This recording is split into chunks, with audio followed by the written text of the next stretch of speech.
Hello guys, welcome to our channel ST Brother. Today we are going to teach you how you can save Facebook from hacking. So at first let's go to Facebook and click on three dots and click on setting and privacy. Click on password and security.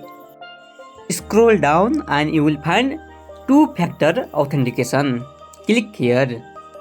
Now choose text message. Now select your phone number and click on continue. And wait for a few seconds, Facebook will send you text message of code.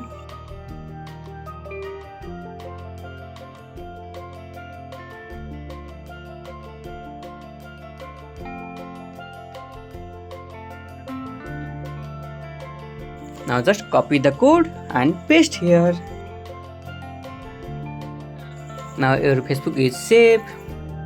Whenever you try to log in from another device, you will receive a text message. Hope this video helps you a lot. Thank you so much for watching. Please subscribe our channel and like the video. Bye.